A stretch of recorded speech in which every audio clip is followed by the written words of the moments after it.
Hi, everyone. Welcome back to another episode of Unhinged Fangirl with me, Destiny. And today we have a very special guest. Today we have Casey on the podcast. Hi, everyone.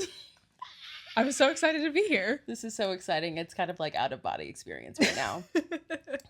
You're the second guest on the pod. Wow. So I'm honored. I did lobby to be on here. Yeah. But yeah, I'm still honored. No, like I wanted you here, so this is great. And I'm happy to be here. To say we have a lot to talk about is really an understatement. But we do have to get started with what made you unhinged this week? What made me unhinged this week? Okay. So when I was thinking about this was a topic that I wanted to discuss, but I thought it would be a good segue. I think I have watched the trailer to the new Hunger Games movie at least 45 times, but what made me unhinged specifically not watching the trailer 45 times. I have always been into the Hunger Games lore. Like, I know it's like a really messed up concept, but like, no, but it's really good. I'm invested in the characters, the like YA writing of the books. Exactly. Like, it's so dystopian and like something that I don't think could happen. Hopefully not. No. Well, so that's where my unhinged thought is going. Okay. I have somehow ended up on the side of TikTok of people that are making fake arenas. Like real life. Like they're like, if I was the head game master in the Hunger Games, Who am I picking? No, like here's the arena I would make. Oh, they're like designing. Yes. They're designing the cornucopias. Yes. And you know what? I don't know how I ended up on that side of TikTok because that's scary. I never need to live in a time where something like the Hunger Games exists. But God, no. Some of you guys have like some pretty fucked up ideas.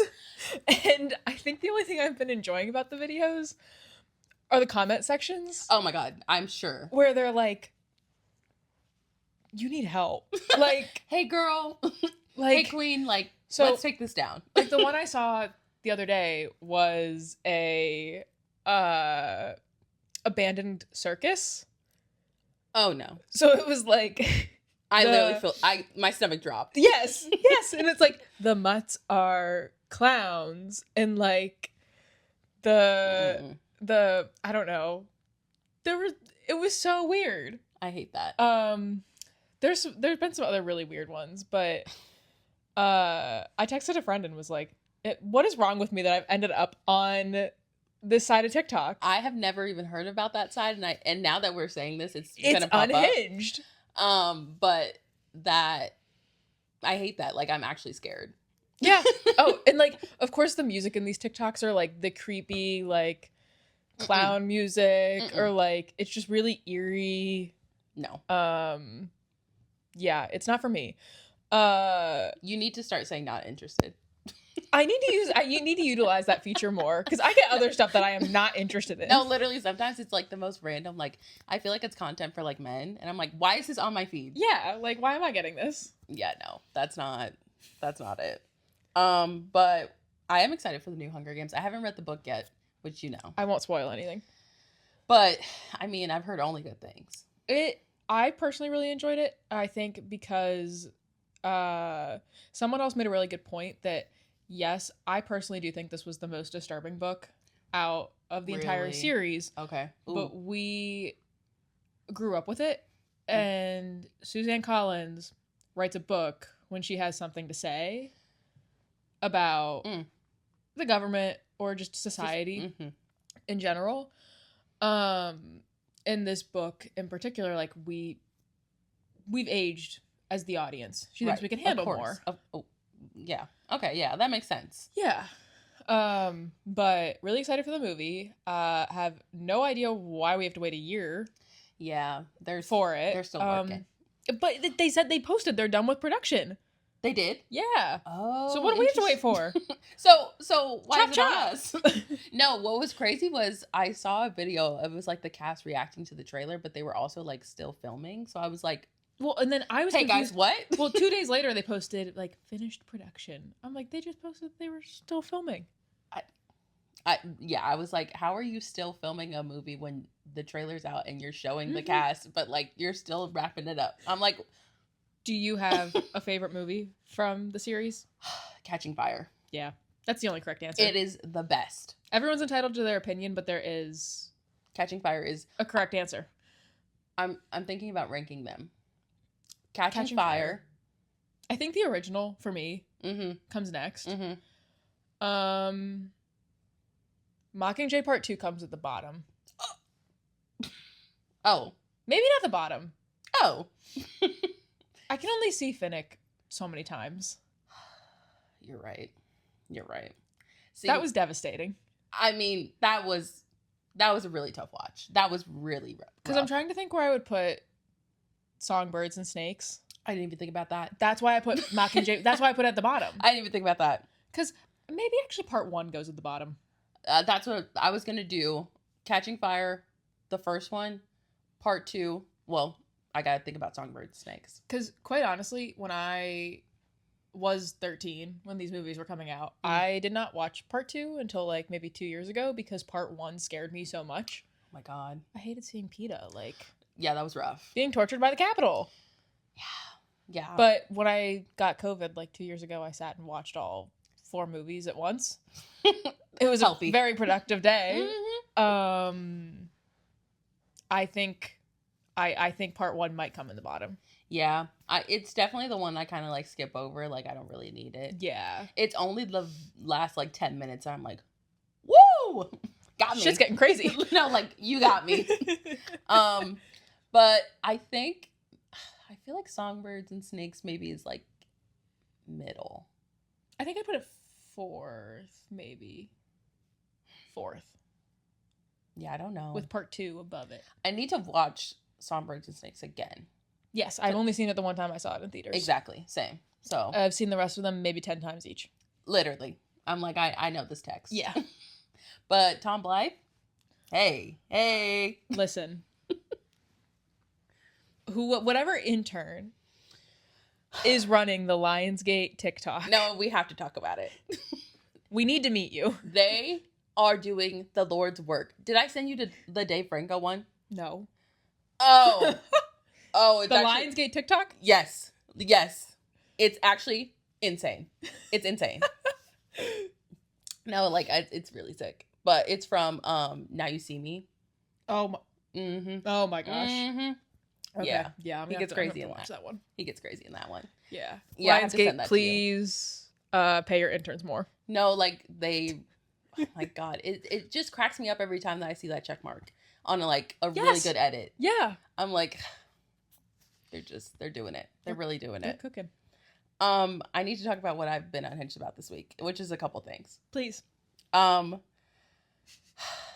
First of all, I need to talk about Heated Rivalry. Do you know what this is? No, but I'm excited for you to explain it. Oh my God.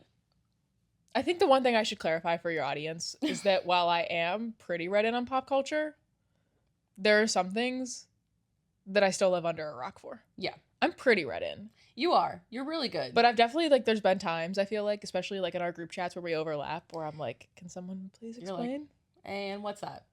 So, Heated Rivalry. Heated Rivalry. So, basically, it's a show based off of a book. And it's about these 2 hockey players. Yep, we're doing hockey right now. 2 hockey players from opposing teams. One guy, he's from Russia, but he plays for the Boston team. The other guy, he's Canadian. Rival teams. Playing often. Rival teams. And, mind you, the show is gay. So, I mean, already going to be incredible. Obviously. But, so, these 2 meet, they, like, you know, they kind of, like, hate each other. But it's not, like, enemies to lovers. It's just, like, rivals to lovers. And it is literally all I've been thinking about. The first 2 episodes came out last week, like, I think on Thanksgiving. Or maybe that was the day after. I don't remember. It's all I think about. It's on every single one of my timelines. I can't get away from it. From Twitter to Instagram to TikTok. It's literally everywhere. And let me tell you, it's like one of the steamiest, like, And you know what? I'd prefer that over people that are making fake Hunger Games arenas. Exactly. Like, this is like comfort. Yeah. This is love. We're witnessing love right now. Yes. And it's honestly like beautiful to see. And the way that they do like the intimate scenes, I'm like, yes, they're showing a lot, but they're not showing that much. If that makes any sense. Yes. I'm gonna have to watch this. No, you need to. Because Did you read the book? No. Okay. But I downloaded it a couple days ago, so I will be reading. Yeah. Because it's really sick. And I can't stop thinking about it. So I think new episodes come out every Thursday. Oh. I'm locked. That's plenty of time for me to catch up. There's only been 2 episodes, and there's only going to be 6. So I need to catch up. Yeah, it's like, I'm not down for that, but had to get that out there because, oh my God, it's like, I just you can't. I have to sit with myself. Anyway, the other show that I just watched is The Hunting Wives. Did you watch that? No. Another gay show. Lesbian. So just like a quick 180. Mm-hmm, mm-hmm. Okay. So I was like, gears. I was done with Heated Rivalry. I said, what's another show I could watch? Hunting Wives. Obviously. But Brittany Snow's in that. Oh, yeah. Yeah. So it was honestly a fun watch. It was crazy because it was kind of like a whodunit in the town. I love a whodunit. Mm-hmm. And so like basically Brittany Snow and her husband, I was about to say her wife, her husband, they moved to Texas. He gets like this new job, and then she's like trying to be friends with like all the wives and the women in the town.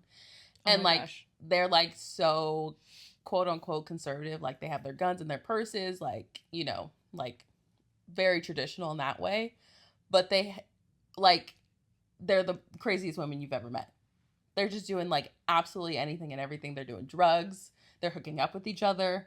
Like everyone in the town has a secret. Oh, this is hilarious. No, yeah, it's crazy. But then obviously like something bad happens and then they figure out who did it. Exactly. And like it got to a point where I was like, oh yeah, that's definitely what happened. And then it was like, oh my God, that's not what happened. So it really does a lot of twists and turns, but Brittany Snow was great in it and I loved it. And I think it got picked up for a second season. So that was moving up towards the top of my list. Yeah. My watch list. Yeah. It's getting pretty long. My watch list is just, it's never ending, really. Yeah. But I'm trying to get better, honestly. I think I'm making some good headway. So. More than me. You know, we do what we can. We do what we can. But I also wanted us to talk about Wicked. Oh, I'm so glad. It's because before I joined this podcast, Mm-hmm. I did text Destiny and was like, okay, there are some things I would love to talk about. I did not think about Wicked. Mm-hmm. Shame on me. We don't have to talk long about it, but we do have to discuss. No, we have to discuss. Because it was really magical. I really enjoyed it. I like the second part. I think there are a lot of people hating on the second part right now. I sobbed. I was sobbing.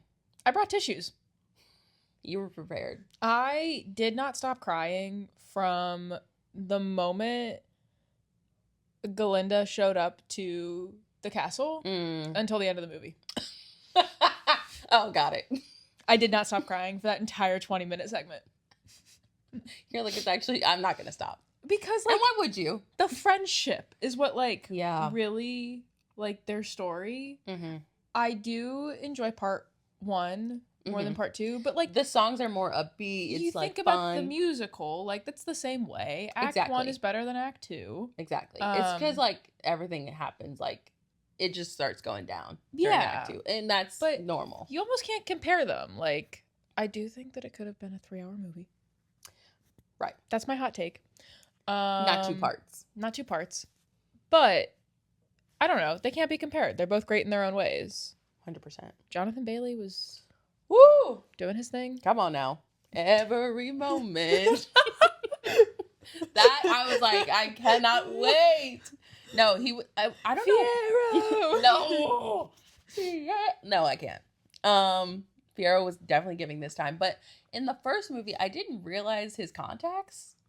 Like, his blue colored contacts. Oh my gosh. I would have never picked up on that. No, but in the second one, they were like, you could see his eyes. Wow. Like, yeah, I wouldn't have picked up on that. there was like some close up that he like looked up to the camera. I said, that's scary. I think one of the things that I've enjoyed seeing online the most is everyone was so curious what Jonathan Bailey was going to look like as a scarecrow. Right. And I didn't realize, I do know, I'm not going to get the name right off the top of my head. I would have to Google it, but the fear of small holes. What? It's a real thing. It's called like try something or other. Oh, I could Google it. Yes. Apparently when people saw his face they freaked out that close to the screen. Oh no. For the scarecrow reveal. Oh no. They got wigged out. Oh, that's it. It was like all over Twitter. Oh, I did not see that. Oh my God, that's crazy. Like, that is crazy. Cause like, yeah, I mean, scarecrow, like it's got like, yeah, he was holes and textured. He was textured for sure. That's crazy. But no, I really enjoyed it. Yeah, I definitely had a good time. I'd love to do a big watch party where we watch both movies now back to back. Yes, I need to do that. Yeah, because that's about 6 hours. But you know what? I need it for science. We have the time. Heck yeah, we do. No, we don't. We don't. But we can try. We could definitely try. But what was I gonna say? I don't know. I didn't know what was gonna happen. I was like spoiler free, so I didn't know anything. I didn't know that she was under the door, like under the floor. Have you not seen the musical? No. So I literally did not know. You literally went in blind. Mm-hmm. I was really trying to be spoiler free for like the past year. Oh, that's impressive. So I was like, I literally gasped. But when you think about it, so yes, well, I shouldn't spoil it for. You know what? It's fine. Yeah, it's fine. We've gone there. Elphaba, like everybody, the way the movie wraps, the way that the show, the play act, the musical wraps, everyone is walking away without something. So like, Elphaba walks away alive and with the love of her life, but not with her best friend, and she also can't reemerge into the community ever. Glinda literally has everything she's ever wanted, being like having power over a small town and like being the face for them, but she lost her best friend and the love of her life. Like everyone's missing something. Fiyero lost all of his good looks and charm and his job, his profession. Yeah. So like it's almost like they have almost everything, but everyone's missing something. Wow. That's deep. Ooh, I didn't see it that way. I'm like, sorry. I'm like, it's sad. What we really need to do is now take you to the musical. No, I would love to see it twice, once on Broadway and once when it was traveling in Pittsburgh. Oh, that's fun. Yeah. I love a traveling cast. Yeah. But the music from that show is just, you can't beat it. You cannot. When No Good Deed started, I literally got goosebumps. Yeah. I do think that was the one thing about part 2, though, was the original songs. And what did you think about that? They were fine. Yeah. That's what took a step down from part 1, though, was like 100%. It wasn't the original, which I think the reason they did that was they're going to try and go for an Oscar for best original. But I don't think song. Oh, actually, it was just They would qualify, I think, right? Not this year, maybe next year. Because I know. I'm thinking of the November. Grammys. Oh well, the Grammys. Because I love that. There were articles about how the life of a showgirl isn't going to qualify this year. Oh yeah, no, not for Grammys, no. Yeah, no. Which I love that people had to be told that because people were like, "Oh, Taylor was robbed." I'm getting sidetracked. Point being, no, you're good. That's the original song. I thought it. Okay, that's a different topic. Like, we can dive down that road at a different time. Well, but I think part 1 was released this time last year. Yes, and it was up for an Oscar this year. Oh yeah. Okay, yeah. Okay. But I think that the whole point being, I think the original songs did take it a step down. Yeah, I do think so. I was expecting more. I didn't know what to expect for Elphaba song, but I was like, Girl in the Bubble. I'm like, okay, work. And then I was like, yeah. I don't know. It was fine. It was whatever. But yeah, Wicked was good. I need to see it again though. Oh, same. Yeah. Same. But maybe I'll do that next week. I don't know. Whatever. I do want to touch on how we met. Oh my gosh. Of course. Because like that is important. Who is this woman sitting next to me? Shall I start? Sure. Destiny is one of my very best friends that I met post college. You were one of the very first people that I met after graduating college. And I think when you graduate from college, I personally went to a university that was like close and in the area and was fortunate that I had a lot of friends in the area. Whereas like I think a lot of people move here and they haven't met anybody yet. But even though I did have friends here, I was still scared to meet people. Of course. A little bit nervous. And Destiny and I met at work. We work in news. And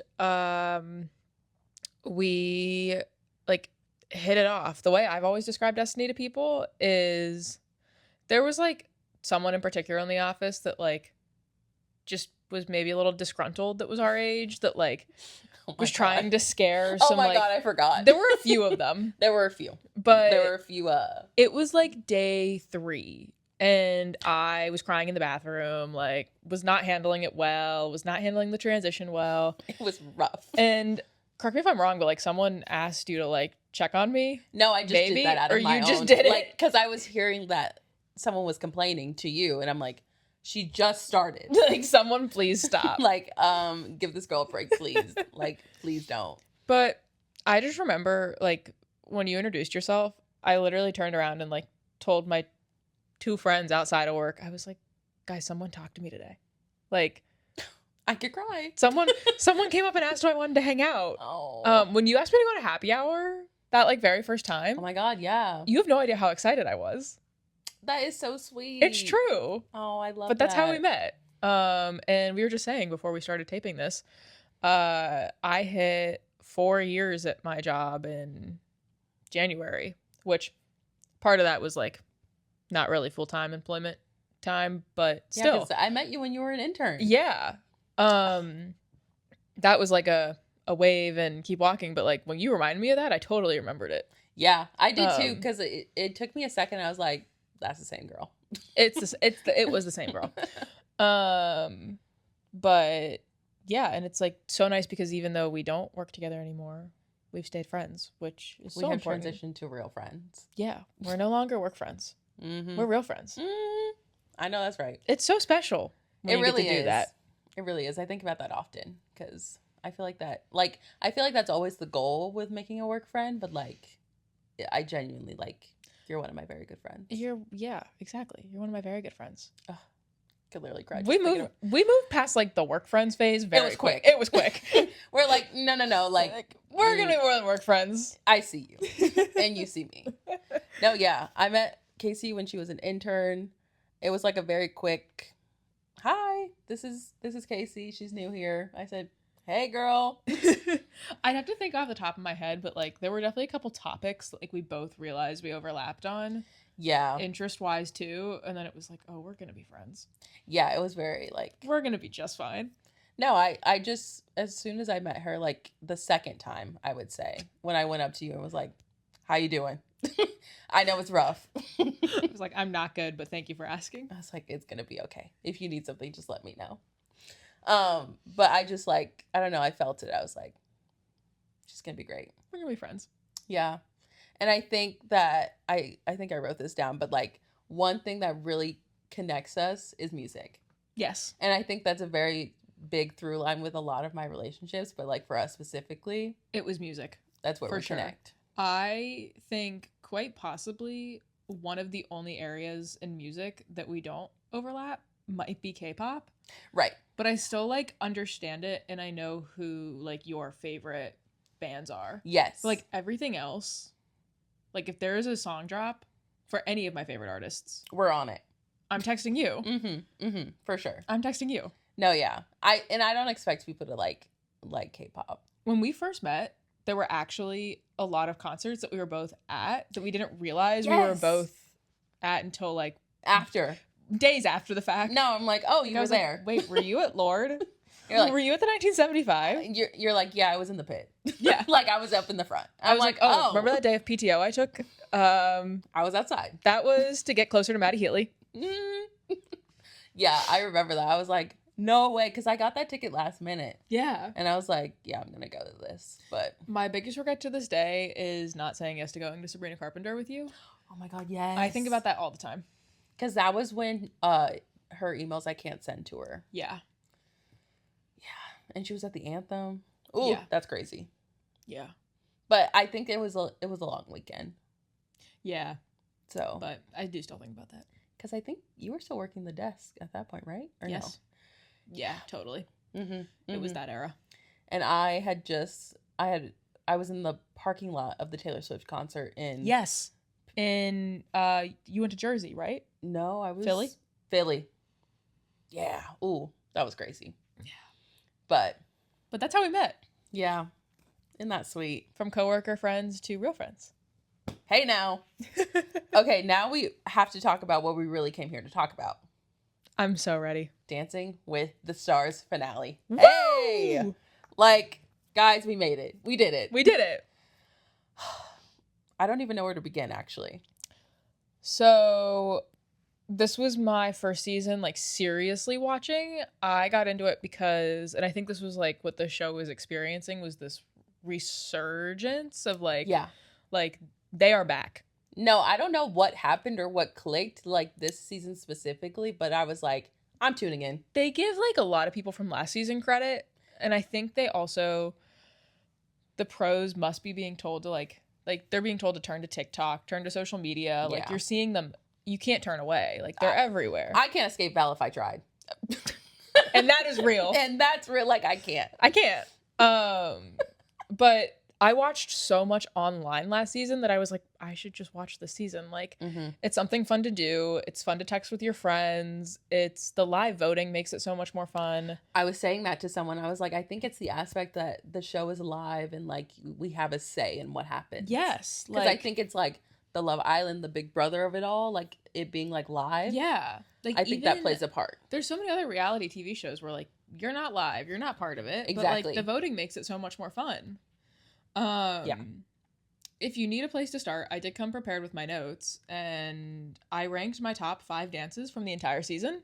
And I would love to hear that. And I do have 2 honorable mentions that I can start. I'll go from the bottom up. Okay, yes, let's do that. I have 2 honorable mentions and one unhinged moment. Okay. That I can't get out of my head.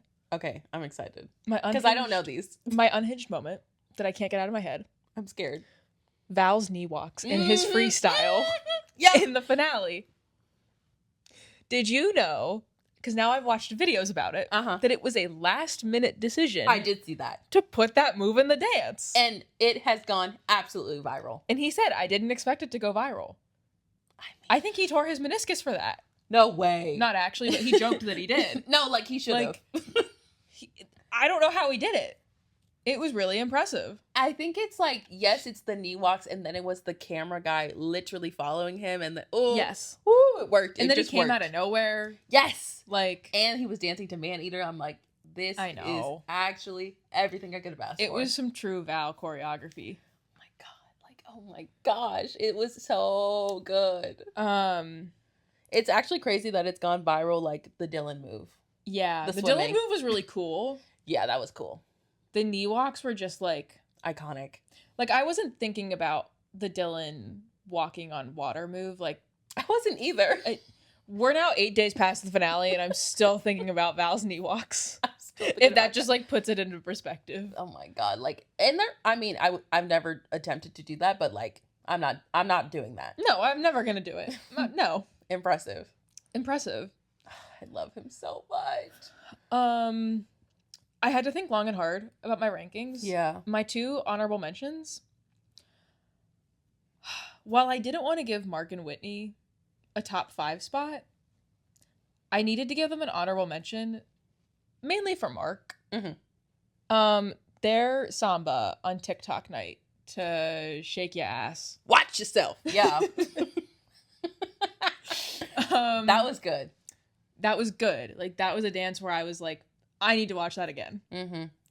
She was shaking. She was shaking her ass. Like, in a big way. Like, I feel like just in comparison, the other sambas that we saw this season, yeah. Like, Alex and Val had a real... Did you go back and watch that one? I did. That was a good samba. Yeah. Mark and Whitney just for some reason crushed that one. No, they were really moving and shaking and grooving. They ate. Yeah. And like, yes, Dylan's hips were moving at some points of the season, but like not like that. Not like that. Not like that. Wasn't Dylan's samba like week 2 or 3? It was pretty early. Week 2 to the Macarena. Mm. Oh my god. Which was crazy. Hey, the samba rolls. I'm remembering now. Samba rolls. Those were good. Those were good samba rolls. I literally eat up a samba roll every time I see it. And see, Mark and Whitney samba, I don't remember them having samba rolls. Oh, this is true. Yeah, I don't know. And they didn't need it. They didn't need it. Can I say an honorable mention as well from please Whitney and Mark? I don't want to steal your thunder. Oh no. Her Cell Block Tango. I knew you were going there. I got up from my couch and I was like, this is so good. Yeah. I just rewatched it recently with the announcement that she'll be in Chicago. It was, I just remember being like, no guys, like that was really good. Like I was convicted. Yeah. I think you texted us that night and you were like, guys, I can't support them as a duo. That was insane. No, I was like, guys, we have to talk about this. We need to talk about this. Because that was really good. And it really showed not only, obviously, Mark is an incredible choreographer, but also like his music engineering skills with like having her do the voiceover of like the talking of everything and like the story. I'm like, oh, this is actually genius. It was so good. It was really, really good. And they went home like a week later. But she was really working because I feel like in like Argentine tangos, the woman has to do so much. That dance specifically is so, I say this as someone that's never going to probably attempt an Argentine tango. That dance is so difficult. Like I remember, so when I watched Val and Alex do one and they did one later in the season, so she had improved by a lot. Mm-hmm. My first takeaway after watching her Argentine tango was, wow, that was a hard routine. Yes. Like, that is a hard dance. And Mark and Whitney did it flawlessly. I mean, she was kicking in like, yeah. Oh my gosh. It's just so many kicks. I'm like, this is insane. Yeah. She really did that one. Anyway, continue with your ranking, please. Oh. So my other honorable mention. Robert and Whitney's Paso Doble. Mm-hmm. I have Robert and Whitney ranked elsewhere in my top 5. Yeah. But I really liked that dance and wanted to mention it because I watched it again recently and I was like, that was one of their better dances. It was really good. I also love a Paso Doble.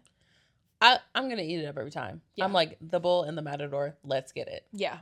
It's a really cool dance. I just don't think there's like, I think there's like a few styles of ballroom dance that like have that effect the Paso Doble does, but like I don't know. I love the outfits that they get to wear for them. Mm-hmm. I love like the like incorporating, I don't know, like the way they incorporated Robert in that dance with like the background dancers and all their like flags they're waving around. Like I just love how creative they get with it.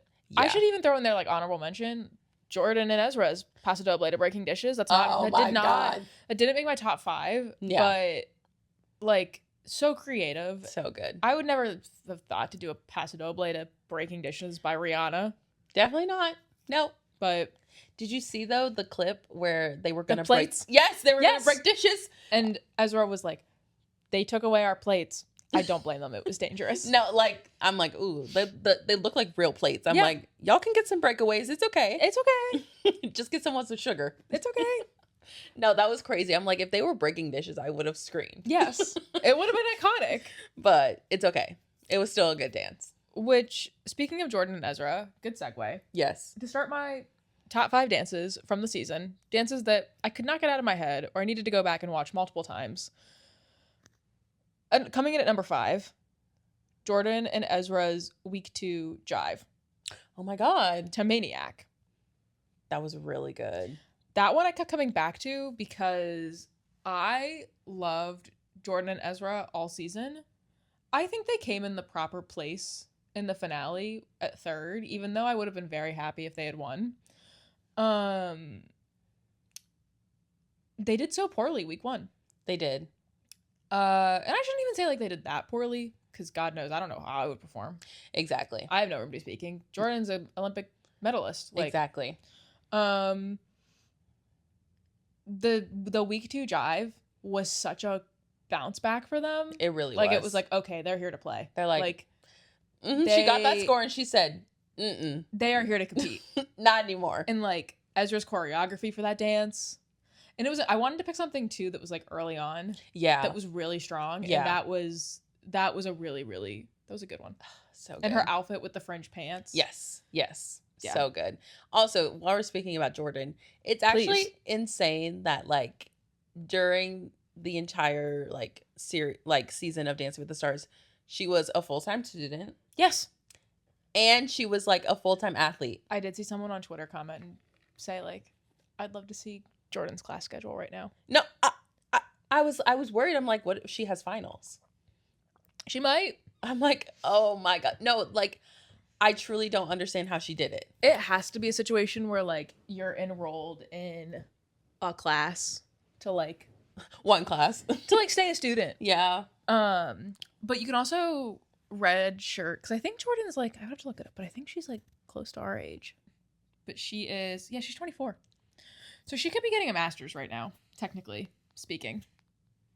Can she be in master? I don't know. I was thinking, could she be in the master's program and the UCLA gymnastics team? Yes, because you can redshirt, especially if you're our age and you had a season taken away from you because of COVID. There's still some special rules, I think, that are applying because of that. Wow. But I don't know how she's doing it all, to your point. I was so impressed once I figured that out. I was like, because I knew she did. No, literally, I'm like, I knew she did college gymnastics, but I just did not know. I did not know. Number 4,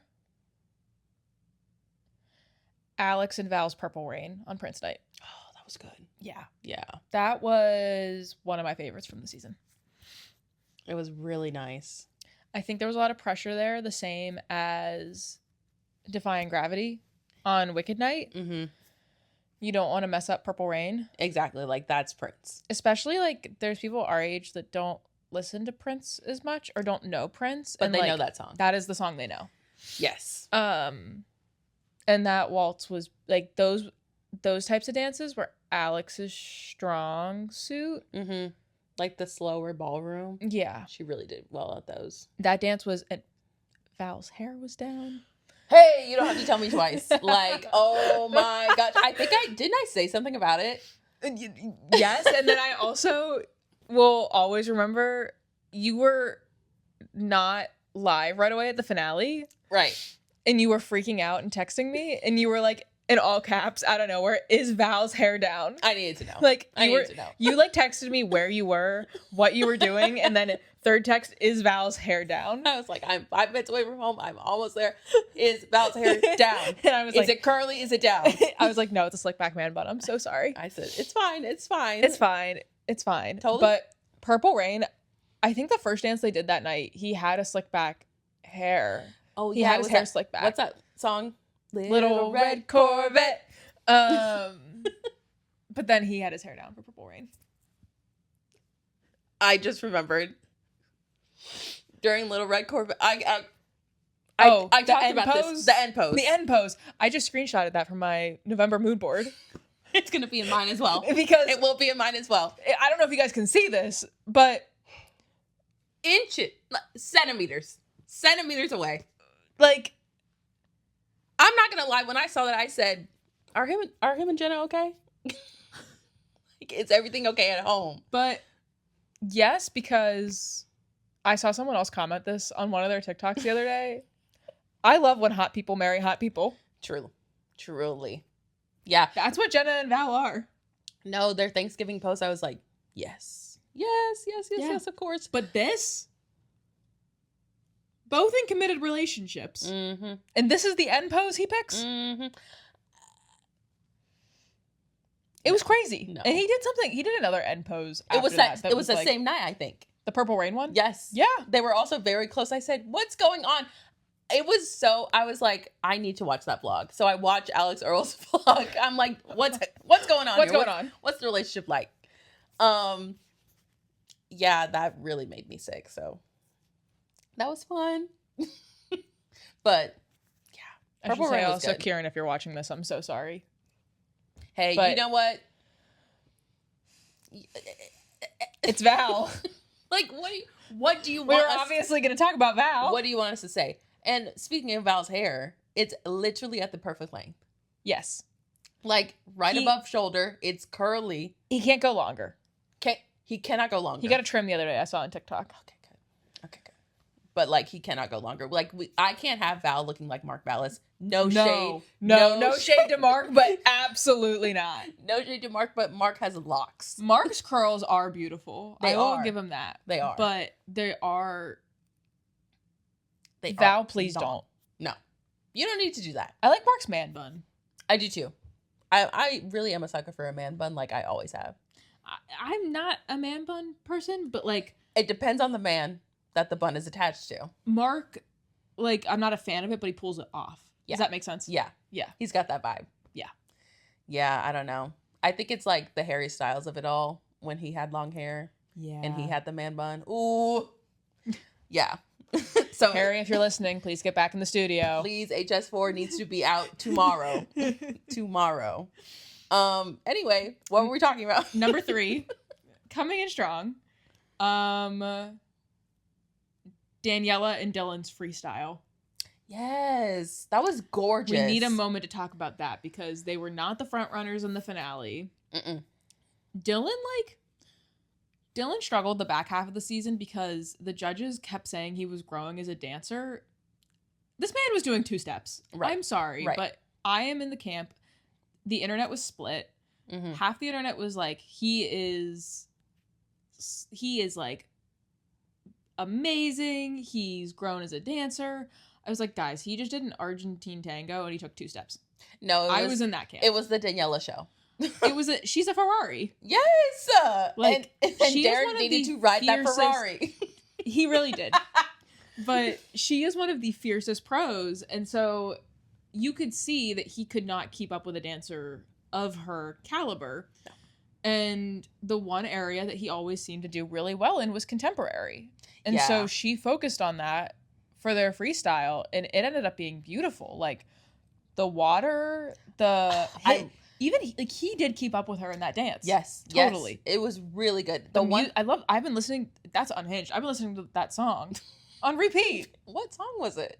Something in the Heavens, Louis Capaldi. Capaldi. Okay, yeah, work. I thought it was Ordinary for a second. I said no way. Oh no, no. I don't know why I was like No. it was. Ordinary. Someone had an instant something. That's what it instant- was. Yeah, That's what it but was. No. I said there's no. no way. No, no. Just no. No, I love it when they incorporate the rain or like water Yes. for their dances. I'm like, yes. This time in particular, like it was just stunning. So good. It's gonna hit every time. I was not expecting to put Daniela and Dylan dance in my top 5 from the season, but that one, like, that one deserved it. It got me. Number 2, Robert and Whitney's opening jive. Yes. We can't forget about it. And they went last too. they went first week. They went last that first week. They like, if that wasn't the first week, that dance was a perfect score. Yeah. Huh. Mm-hmm. They could not be pulling out 10s. He had really strong dances throughout the rest of the season. Mm-hmm. That dance was insane. For that to be his opening dance, like That alone made him deserve to win exactly and take home the mirror ball. I do think I would like you to speak on his instant cha-cha. If you're willing and able. I am willing and able because I was really like genuinely pissed off. And God, it's actually gonna make me mad. I honestly didn't really even notice, and then I got a text from you. I was rage texting. And you were like, guys, Robert was off time. Like, everybody else that did the instant dance was able to keep their timing. Like, if we're gonna talk about it, let's talk about it. Because I think it was Robert was like middle of the pack and Elaine had just gone. And Elaine got docked points because like they were a little bit off, which they were, but like it wasn't that bad. It was like one move. Instant dances are also so hard that you have to give a little bit of grace. Exactly. Just a little bit. Exactly. But I think they were like, since it's the finale, like, it has to be perfect. So I was like, okay, whatever. So they docked Elaine a point. I think it was just Carrie Ann, actually, who did that. But they docked her. Or no. Maybe she got all 9s. I don't remember. Doesn't matter. So I'm like, okay, Elaine, you did your best. Then Robert goes. He literally misses like 2 steps. And it's, I thought it was clear, but hey. I just like looked away for a second. And that's okay. That is completely okay. But it was like all of a sudden Carrie Ann like closed her eyes and just because she was commenting on everybody else's like mistakes throughout the night and like specifically through the instant dance. And then when it came to Robert, nothing. Oh, happy day. Like, it was perfect. Hey, he got a perfect score. I was pissed off. Yeah. Because I'm like, if you're going to be critical to everyone. And this is on the coattails of everyone being like, the season's rigged. Like, Robert's going to win. Like, blah, blah, blah. People are being like, they already picked the winner. A lot of people did say that Robert won based off of his story, not off his dancing. I do think, like, I read an article that was in the New York Times recently, and it was literally titled, "Yes, Robert Irwin is as nice as you think he is." And like, I believe that. He is a genuinely good person, and this show is about people like him that don't have dance experience and come and they are so dedicated and are able to pull off dances like the Week 1 Jive. Mm-hmm. I could list so many dances from him this season that were impressive. Mm-hmm. His Argentine tango on Halloween night. Yep. That was one of my favorites. Yeah. His Prince night. Yes. Both his jive and I think he had a Viennese waltz that night. I think so. Were impressive. But the cha-cha, it wasn't fair for him to be scored like that if other people It's like, if we're going to dock points for, not being sharp, like, let's dock points. He was also still going to win even if he was docked points from that dance. And that's the end. That's the thing. Like, if we were really going to go based off of the scores, Alex got a perfect score that night. Yeah. Robert, I don't think did. No, he didn't. He got docked 1 point at some point. His first dance. Alex got straight 10s all night. All night. And Robert still won. So it's not about the scores. We all know that because obviously America's voting. But like, it just wasn't fair, and it was playing into that narrative like, yeah, he's just gonna win anyway. It's like, okay, I don't know what to tell you. I don't know what to tell you. My number 1 dance that I have watched, I don't know how many times, but it's embarrassing. It's from Rock and Roll Hall of Fame night. Alex and Val's Paso Doble. Hey! To Living on a Prayer by Bon Jovi. I also wrote that down. Really? Yes. That dance was insane. Blown away. Like, it's actually diabolical that did not get a perfect score. Well, did you see the whole online controversy that Flava Flav meant to lock in a 10 and he clicked the 9 button? I completely forgot that was Flava Flav's fault. Yes. That's why. Because also, the week before that was their tango to Bury a Friend, Billie Eilish. Yes. That also did not get a perfect score because Cheryl Burke gave them a 9. And she was like, I stand by my comments. I'm a professional dancer. They broke hold. I have to give a 9. Like, I can't give them a 10. Okay, Cheryl. Whereas Flava Flav, girl, accidentally put the wrong score in the system. And then apparently, like, there's this whole thing about how once the judges lock in their scores, they can't change it. They can't change it. Yeah. So they were like, you have to hold up your 9 paddle. You can't hold up the 10.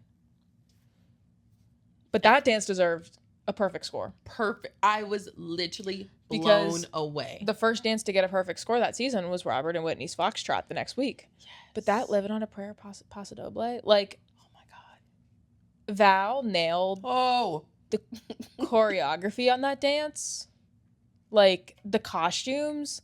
They cut bangs for her to make the costume, like, tie together.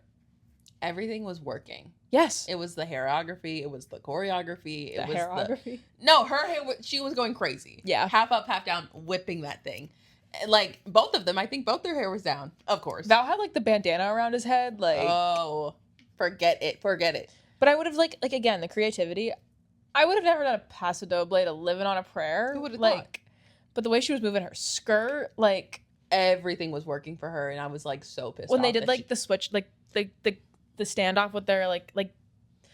They really hit all the classic moves, and then I did Yes. love that in their freestyle in the end. They came back to someone was like Val using Paso Doble in their freestyle was insane. Yeah. But the Living on the Prayer one, just like that was their best dance all season. No, literally. That was my favorite one from the entire season. Oh my god, it was so good. It was so good. Do I dare ask? Do you have a favorite dance from the whole season? See, I didn't like actually rank them. I just okay. like wrote down some of my favorites, but the one that I do, because I wrote down Alex's Rock and Roll Night 1, Robert's Jive, Jordan, her Tango. Yes, to Anxiety. Yes. Yeah, that was a good one. So I really liked that one. But also Elaine's Dance to a Defying Gravity. Yeah. Should have been a perfect score. Should have been a perfect score. That was actually like, I was off my couch, like jumping up and down. It was insane. When she did that trust fall to Ellen. Oh, what? There was more than one time this season where Elaine deserved a 10 and she did not get one. 100%. The fact that she only got a perfect score, like twice, maybe. It was like the second to last week and then the last week. Yeah. I'm sorry, what? Criminal. That's insane. Absolutely criminal. I was so happy she was just in the finale. Honestly, like, yeah, like that's my girl. Yeah. But yeah, her Dance to Defying Gravity, I was like, this is insane. Yeah. And then she literally flew at the end. One. Yes.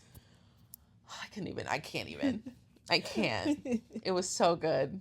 But what else? Anything else from the finale that we want to talk about? Not that I can think of. I will say, if there's any Dancing with the Stars producers out there watching this, thank you for giving Robert Irwin Dancing Through Life on Wicked Week. And that was the best decision y'all have ever made. That is where I will leave it, because there was a lot of people being like, if Dylan gets Dancing Through Life, I'm losing it. I'm going to stop watching the show. No, that would have been really criminal. You literally texted me and you were like, if Robert doesn't get Dancing Through Life, 24 hours later, he got Dancing Through Life. That was so good. Thank God. That was one of the best moments from the entire season, because I laughed so hard when he got assigned Dancing Through Life. Like they knew. I was like, we won. Like, you need to be able to really dance, you know? Yeah. So, not saying Dylan can't dance. Hey, he made it to the finale. He did. But Dancing Through Life would not have hit the same. No. Secret Lives of Mormon Wives. Woo! Let's get into it. Another hot topic. This season was insane. Best season they've had by far. Literally. And that's like, the drama was so, like, good. So good. It just kept going, too. I was like, we're actually not going to stop. I was getting upset that I had to, like, go to work and do things, and I couldn't just keep watching it. I mean, yeah. It was a slower pace for you. And I was like, what episode are you on? She's like 4. I don't have free time. I'm so sorry. She's like, I just finished episode 3. I did try to make Kieran watch, like, in the middle of episode 4 one time. He wasn't vibing. Well, it's hard when you're starting and it's not the beginning. But I was like, you don't understand. I need to catch up to Destiny, because at that point I was done. This tea is crazy, but then I was also having to explain everything that was happening, and I felt really bad. Yeah. So Kieran, if you're listening, I'm sorry. I've subjected you to maybe 20 minutes of that. But I stand by the fact that I think Kieran would like it. Oh, we started him at episode 1. Locked in. He'll finish it in 2 days. Yeah, 100%. We should work on that. Yeah. We gotta get to challengers first. My God. I've been trying to make Kieran and Casey watch challengers with me for months. The difference, though, is that I have seen challengers and we saw it together in theaters. A spiritual experience. We just need Kieran to... I just want to be there when Kieran reacts to everything, because... Yeah, because it's going to be crazy. Everything comes back to challengers. Anyway.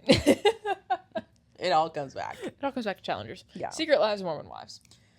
I mean, like, I want to kind of discuss, like, theories about, like, I have after watching the season, because there was people on TikTok, because honestly, if you don't know what the drama was this season, like, I can't explain it. It's going to be too much. It is. So, like, you're just going to have to keep up. So, basically, people were saying online that Marciano might have been Demi's sperm donor.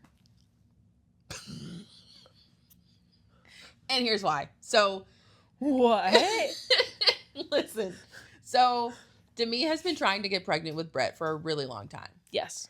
That came up in season 2. Yes. It was like a whole big thing where like they all took a They pregnancy played test. pregnancy roulette. And like, and it was devastating for women that like there ended up being at least 2 pregnancy tests. There were 2. Yeah. And there were women that were struggling with infertility in the group. It was not a tasteful. It was really hard to watch because like it was really Because devastating. I hate to say it, Demi is my least favorite in the cast. That's not shocking.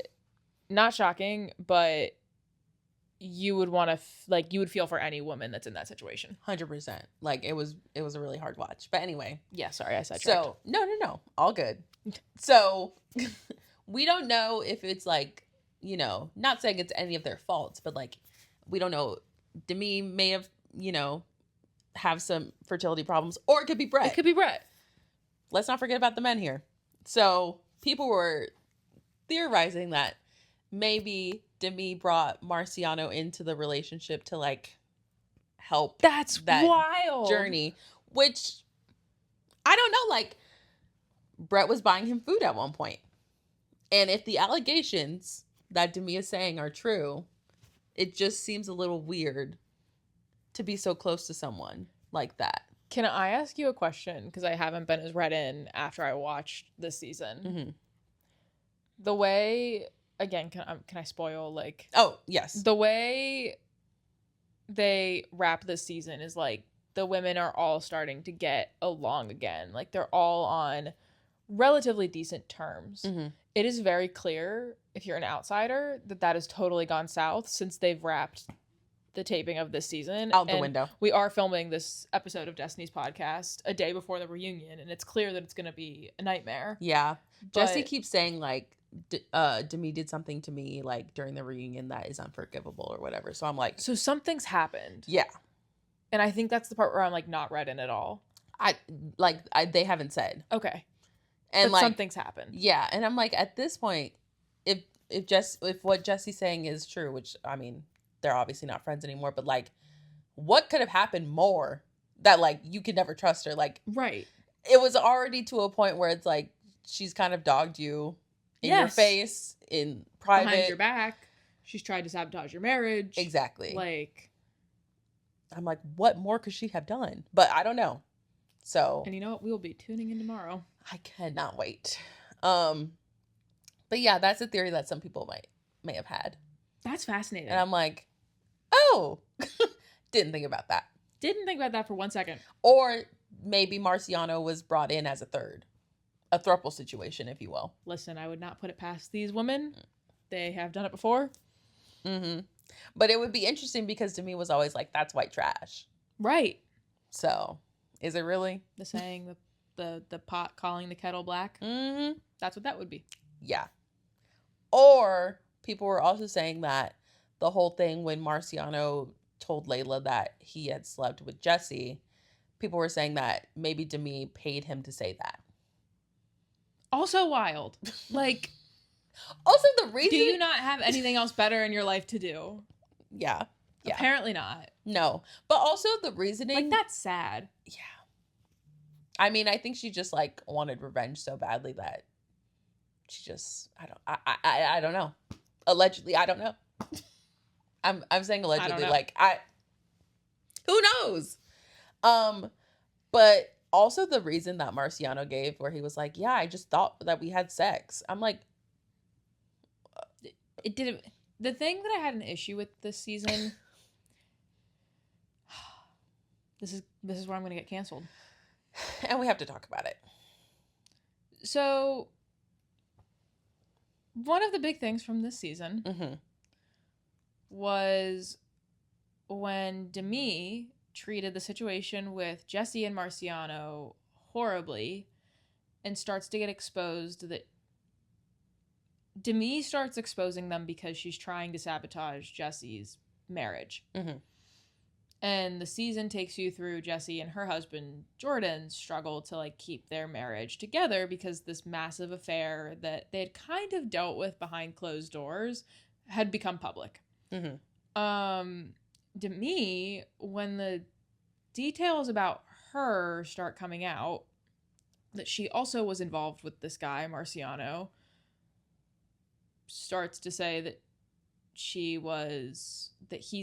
that Marciano was a sexual predator and that she was a victim. And then goes on to shame the other women in the group, saying that you guys are victim shamers for not outwardly supporting me. Yeah, not just outwardly supporting her.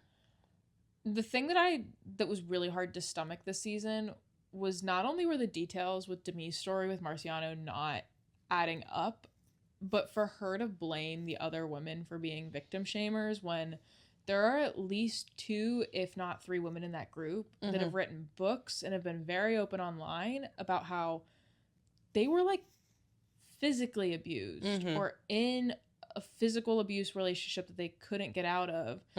Sometimes, again, it doesn't have to be physical abuse. It can be verbal. Like, a lot of them were in really scary... Michaela doesn't even open up about hers. Yeah. Like, her situation, and you can see how much she still struggled to this day. She was abused at a very young age. Yeah. So for Demi to say that, like, she was a victim... And not feeling supported by the women who have dealt with... abuse for years. Yeah. That part was hard to stomach because then look, as the viewer, it's like, well, am I a victim shamer? Exactly. And that's really hard to like think about. But I even like would go back and rewind some parts. Like Demi's information was pure, like it wasn't making sense in my brain. Yeah. Like I was like, her timeline's not adding up, her excuses are really dumb. Like, no, she flat out had an affair and she just doesn't want to say it on live TV. Yeah. Which, there's a lot going on in that marriage. I mean, I probably also wouldn't want to say it online if I... God, no. God, no. But these women? I mean, when you sign up for a show like this, it's like you're putting your entire life is out there. Yeah. That's hard. But yeah, this season was really hard to watch at some points because it's like she's having these like hard conversations with these women who have been through a lot and like just outwardly saying like you're not supporting me, and like the fact that Whitney was the only one that was like by her side, I'm like, red flag. It's just like, okay, maybe Whitney has like grown and changed, maybe, but to be friends with put the assault aside, put that aside, literally we're not even touching on that. Everything else that Demi has done to these women, diabolical. For Whitney to be like, Demi is my friend, I'm sticking beside her, she hasn't done me wrong personally, and I'm still her, like, I don't like that. No. Whitney, at the end of the season, came around just a little bit because she had this moment with the other women where she apologized for a lot of things that she had done in the past, and a lot that, like, we weren't expecting. Like, she apologized for not going to Macy's baby mama event. So, like, that was a moment of growth, but standing by Demi's side through all of it still keeps her towards the bottom of my ranking of, like, all the women. There was something else I was going to say about Whitney being that. Oh, a lot of people did have issues with Whitney joining the show to come back and compete on Dancing with the Stars. The only thing I'll say, she was honest. She was honest. And you have to, like, at least... She was after something. Like, it wouldn't have been as enjoyable if she'd been like, yeah, I'm just back. Yeah, if she would have, like, I'm back for the friendships. Like, she was like, I'm not here for the women. I'm here to get on Dancing with the Stars. And you know what? This is a business relationship. She did. And that she did, like, hey, she put her mind to something and she did it. And I was talking to my coworker about this today, actually. She was like, Whitney has a really good team behind her because, like, the fact that they got that information was like, you need to get back on that show. Yeah.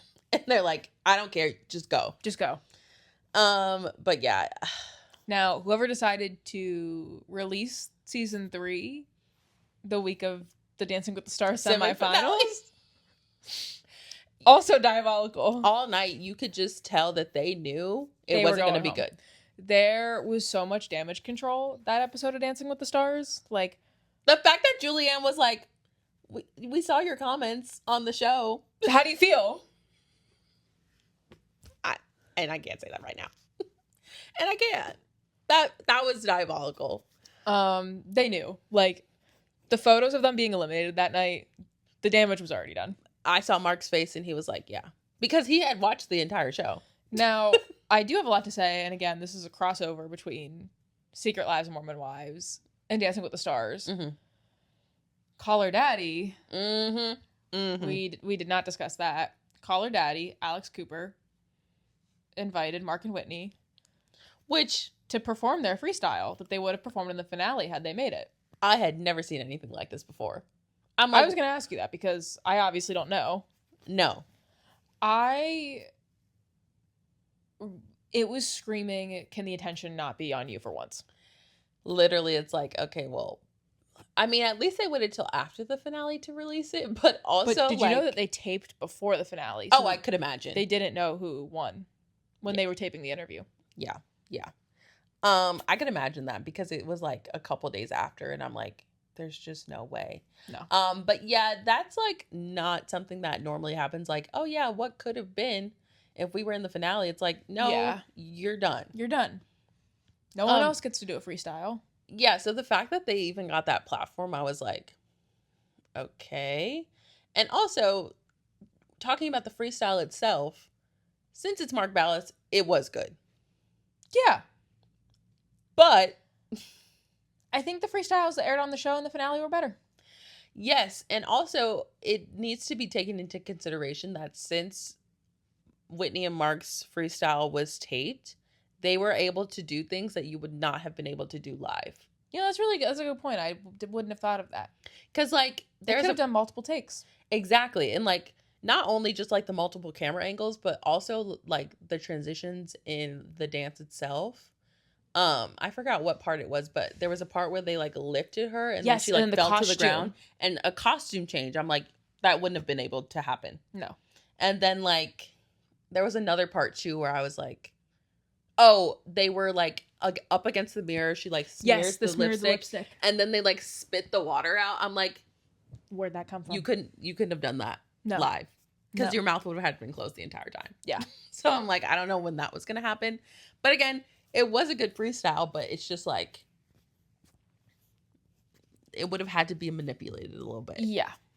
But again, the music production of it, for him to use the theme song, really creative. Really good. I was like, really oh, good. that's tea. And also the deeper meaning behind it, I was like, okay, yeah, we're telling a story. Come be saints and come be sinners. That's so good. Yeah. But yeah, I don't know.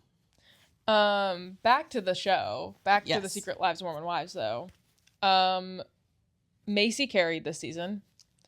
Queen. She was pregnant and gave no fucks. No, not one. She was not like, one. You cross me, you're done. We are not friends. And we hadn't seen Macy. We hadn't seen that side of her. She's usually like the sweetest one, and she's the one I've always been fond of on that show because I think she is intelligent and has a good head on her shoulders and usually isn't involved in the drama but just sees through bullshit. Yeah. She called people out this season. She was not afraid. She just went for it. And I think, like, obviously all of the women have, like, gone through stuff and, like, you know, they all have their own stories, but I think Macy's is, like, really powerful, and, like, the fact that she's been through so much and, like, it seems like she's in such a good place, like, mentally. Yeah. It's truly incredible to see. Combination of, like, mentally and, like, how successful she's been in her career, and her husband's my favorite of the husbands too. 100%. Literally. He is loyal and calls other people out, and the two of them are just like a really nice little duo. Yeah, they really work well together. So any other husband, don't want to see you. No. I do love Whitney's husband. Oh my god. Oh Connor, my queen, Connor. Oh my god, how can I forget?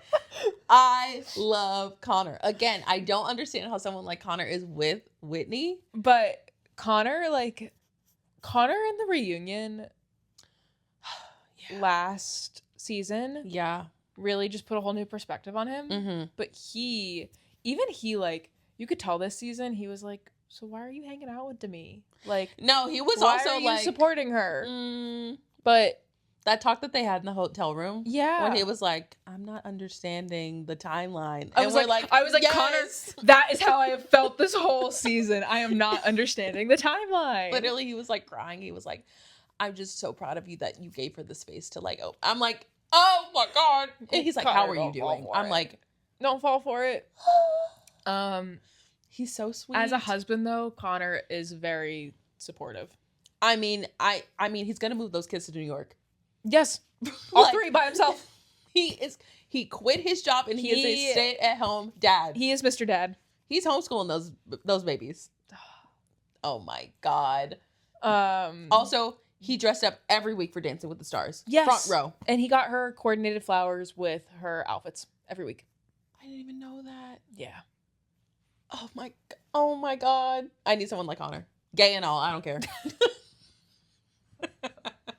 Like, I need that. The other husbands, we don't need to talk about them. God, no. Jacob, Connor. That's it. That's it. Was really glad to see Layla trying to find her voice at the wrong times this season. Very much at the wrong time. She was speaking up for herself and stirring the pot tremendously. So she didn't really move much on my rankings overall. Yeah, but I still have a soft spot for her. I have a soft spot for her because she like transitioned into the Mormon culture at such a young age and like went through the motions and has now kind of found herself and is like, what were we doing? She woke up, she said, whoa. She is like 24, 2 boys. She's so already young. Divorced. And the thing about this show is like, yes, the show is literally called Secret Lives of Mormon Wives, but I often forget that these women have children.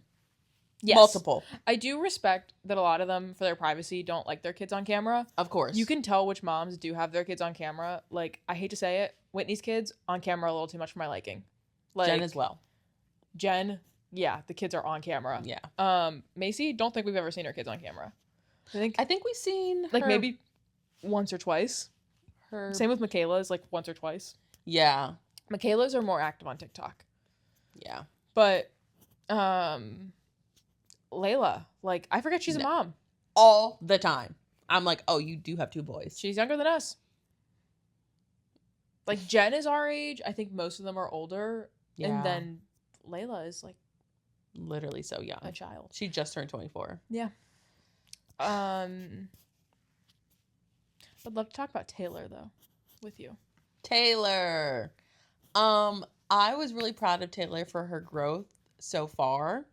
I think comparing season 3 to like season 1 Taylor, I think it's a different person. Season 1 was almost insufferable. Yeah. And yes, I know she's like the main character. She's kind of the ringleader of the group. She handled every conflict this season beautifully, so calmly and maturely. And the one that she like, even it could be considered that she didn't handle calmly and maturely, she went back and was like, I recognize that I didn't handle that well. Mm-hmm. I was like, whoa. No, like, whoa.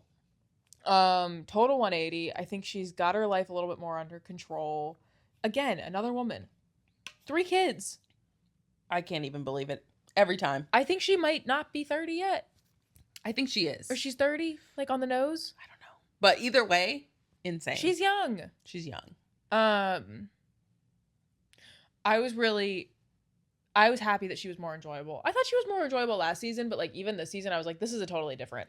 No, I was like Taylor excited season to see 1. her. Yeah. I'm like, how is she gonna react? Yeah. But yeah, the only moment where I was like, was obviously Stagecoach. Yeah. She fell into old habits. You hate to see it. You hate to see it. And obviously Dakota messed that up. Obviously. He fumbled. Again. But, yeah, I'm proud of Taylor as a whole. Me too. Yeah. Who else? I am feeling bad for Michaela. Yeah, she's still not my favorite character, only because I think she can be a little bit of a bully sometimes, but then when you see the side of what she's struggling with behind the scenes, it puts it a little bit more into perspective. And I do think she's loyal to the women that have not wronged her. Yeah, I think so too. And yeah, it's just like... She's another one, though. She is exactly my age. 4 kids. 4? Yes. Oh. I do want to bring up the fact that she has 4 kids. I'm like still shocked over. But also, like, I think I said this to you, but I didn't realize that when she met Jace, she was 16 years old. Yes. And he was 21. Yeah, he's older. I did know that. Right. Yeah, no, totally. Also, this is just like from the TikToks that I've seen, but I think they were saying that the latest that Michaela was saying that she was abused was like 15. Yes. So the fact that she met Jace like very quickly after that, and then like now she's having problems, it's like... It's no wonder that she might be struggling because it was trauma that wasn't addressed. Yeah. And I'm like, he's probably a part of that trauma. Well, and then what I was going to say was, I think before we got cut off, something I saw online that was a very good point is a lot of these women were experiencing things that if you're not in the Mormon religion or know about the Mormon culture, they're experiencing a lot of things that maybe you and I would experience later in life. And because of that, they were experiencing very heavy topics at a very early age, having multiple kids, getting married, getting divorced, getting married again. And then they reach their time of like 30 and they're lashing out like you and I might have when we were 18, when we were 16, because there's things in life that they didn't get to be a part of. There's things in life that they didn't get to do. Yeah. And that's why we're seeing these like dramatic episodes. Yeah. Or like just fully going off the rails. Because like some of the women, I'd say like half aren't even like that established in the church. No, not anymore at least. Yeah, no. Which, I mean, could be I don't even know. It's insane. But yeah, I don't know. I've just been seeing a lot about Jason. Like, I definitely was a part of the group that was like, oh, he's quiet, like he's not that bad. And then I was thinking about it more and I'm like, no, it's a little strange. It's bad. I think there were like 1 or 2 times this season 2 where they showed him getting frustrated and like I wish he was a little more patient, but like I think he's probably had to be patient too on his end. Yeah. There's always going to be a side to the show that we never see. Of course. But yeah, and we're always judging. Not my favorite of the husbands. But I think out of all of them, Jordan is the worst. Yes. Jordan gives "Can I get a hug?" I had to say it. That is the worst type of energy a man could ever give. Yeah, I'm not a Jordan fan. Oh my God. When like the details about their marriage came out too, like it was very clear that Jordan was controlling. I mean, and very insecure that Jesse was the breadwinner. Very insecure, but also had no problem like not working. Exactly. Like you could get a job. Have it both ways. you could go out and work as well. For sure. But no, we're not doing that. No. It's just insane because like I don't know if you saw like clips from the Nick Viall interview that they did together. No. So first Nick interviewed just Jesse and then it was Jordan and Jesse, but basically she was explaining like how Jordan in the past was like we said, very controlling. He was telling her like what she could and could not wear, and I was like, that's crazy. Yeah. And then I think towards the end, Nick was trying to get Jordan to like kind of admit his wrongs as well, because I think the thing that he likes to do is he likes to say, yes, what I did was awful, and like I shouldn't have talked to you that way, and I shouldn't have been, you know, saying all this stuff, but you cheated. Yeah. And it's like, okay, but how did we get to that point? Right. What was the catalyst? Mm-hmm. Like, it's a really problematic way of thinking. Yes. And he's still at the end of he still couldn't like fully take accountability. And Nick was like, you still haven't said like what I did was wrong, like without saying but. Right. And it's like, I don't think that's going to change. And I was really, this is like really bad to say, but I was hoping that Jesse would be like, we're better off without him. I'm pretty sure to this day they're still together. They are. Yeah. Like they have gotten back together. They have decided to stay in their marriage. Yeah. I would have loved Jessie in her single era. I mean, she doesn't. None of these women need their husbands. No. I just need to say that. None of them do. Like, when Jen was going through all of that. The husbands are half the drama. I never loved Jordan from all 3 seasons. I never loved Brett. No. Brett was also, that was another huge, like, weird situation in that, like, didn't, like, they were family friends, but he's, like, he was either dating someone that Demi knew, or it was something like that, and I was like, ugh. That one was messy. Dakota, can't stand. Again, Jacob and Connor. That's it. That's it. That's it. Zach's had a little bit of a redemption arc this season, but he was so bad in season 1. I think he learned, like, I can't be talking crazy to my wife when these cameras are around. Like, that's the point. I'm not going to trust what comes out of his mouth when the cameras are off. Exactly. But he was so problematic in season 1. I hated that man. Yeah. It was Whitney and him. Yes. I was like, yes. Those two have got to go. I was like, Jen, you don't need him. She still doesn't. No. So, but hey, not my relationship. Hey, what do you always say? Not my circus, not my monkeys. Amen. Anything else we want to talk about for Secret Lives of Mormon Wives? I think I covered it. I think we're good. All my thoughts, at least. If you have any more thoughts, please. I have. Oh my gosh, Fruity Pebbles.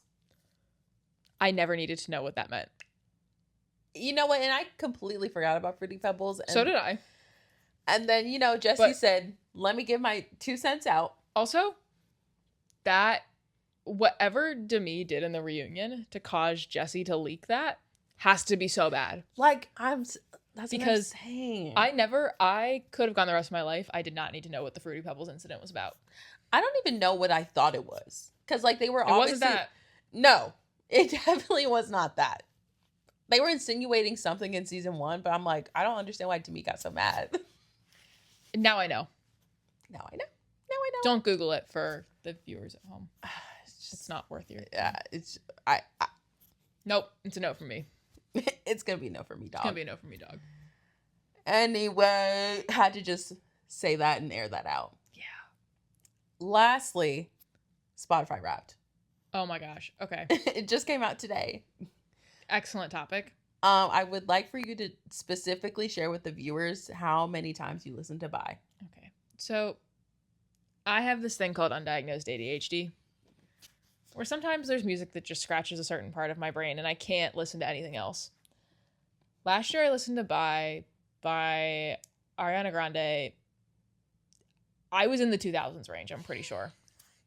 This year, it was still my top song, which is why I was not excited for Wrapped this year, because nothing changed. We knew what was happening. But I listened to it 581 times. Still maybe clinically insane. But my Wrapped as a whole wasn't terrible. My top songs were Bye, obviously. Bye, as we've established. It truly is so impressive that you can listen to a song that many times. 15 Minutes, Sabrina Carpenter, which was also in your top. Warm, Ariana Grande as well, because 100%.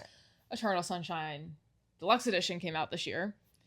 Skyline, Khalid. I swear that's been in your Wrapped every single year that I've known you. At least 3 years. Every single year. It's a great song. I listen to it when I walk. I listen to it when I work out. It's a great song. You're like Skyline. And Soup. I mean, that wasn't a terrible top 5, but like this year, like I really need to like hone into my favorites. Like my all-time favorites, my artists that were in my top this year. Like I think Sabrina's creeped up into my all-time favorites, but like there was no 1975. There was no John Mayer. There wasn't. What am I doing? We need to get back to our roots. Yes. But for you, your Spotify Wrapped was really good. Thank you. I had to send it to myself. Hold on. So my top songs of this year, number 1 was Lemon Drop by ATEEZ. And I knew that would be up there, but I kind of forgot about it because I haven't been listening to it of recent. But that was number 1. Shooting Star by Audrey Hobart. Love. That song You showed that to me. Mm-hmm. That made my top 100. Really? Yes. Okay, T. I did something good this year. You did. But yeah, I think also Audrey's album was my number one album this year. So that would need to be up there. Girl of Your Dreams by I think it's Eli or Ellie. I forget every single time. But have I showed you that song? No. You just sent me that one. I'm gonna send it to you immediately because it is Thank you. pop perfection. Oh, hell yeah. It's incredible. And then, like we said, 15 Minutes by Sabrina Carpenter, and then Blood on My Hands by Tate McRae. Good song. Good song. Incredible. But yeah, that's all I really wanted to touch on because duh. I think we both had decent Spotify raps this year. I was happy with mine. I did have a Glee cast song sneak up into my top 100. Which one? Do you know when Kurt auditions for Nyada? Yes. And he sings Not the Boy Next Door? That? Yeah. It's really specific. Yeah, no, that's... My one song from Glee that gets a pass all the time is Gwyneth Paltrow's cover of Turning Tables. Mm-hmm. Yeah. That doesn't count as a Glee cast song. She's not part of the cast. I forget what I was doing, but I rediscovered Kurt's audition. And again, there's something wrong with my brain that when a song just scratches. And I was like, again, I can't listen to it enough that the Glee cast makes my top 5 because then I really can't share my Wrapped anywhere. It's already embarrassing enough that my top song has been back-to-back years the same song. Yeah. But that's okay. That's okay. Ariana Grande is a respectable artist. Oh my gosh, yeah. But even last year, Bye was my top song. Charlie XCX was my top artist. Charlie XCX was my top artist. This year I got double whammied. Yeah. I mean, come on now. It's okay. I listened to Stay by Justin Bieber, Kid Laroi at least 700 times a couple years ago. And Kid Laroi was my top artist because of it. And Justin Bieber was number 2 because of it. It was insane. That's actually sick. So I'm saying it here. This is the year I get back to my roots because my Wrapped has been all messed up because I've let 2-minute pop songs destroy my brain. On loop. And loop. It's truly so impressive because every time I'm like, yeah, I listened to that song so many times. And then I get my Wrapped and it's like, you listen to it about 50 times. Spotify, if you're listening, loved the feature. I've been praying for that. So have I, where it tells you how many times you've listened to each song in your top 100. And they actually rank them. Because I've heard in years past it was not ranked except for the top 5. Damn. Which is crazy. That is crazy. But this year it's ranked and we saw how many times. Yes. That was incredible. Thank you, Spotify. Thank you. Thank you for listening. Also, we got our top albums, which you never do. Yes, that was great. The only thing I didn't like, though, it told me I only listened to 9 albums this year. Liars. Yeah. Just 9. So it didn't make sense. I was like, I listened to a lot more than 9 albums. So my question is, do you have to listen to the album from top to bottom? Like, you can't skip a song? There's no way.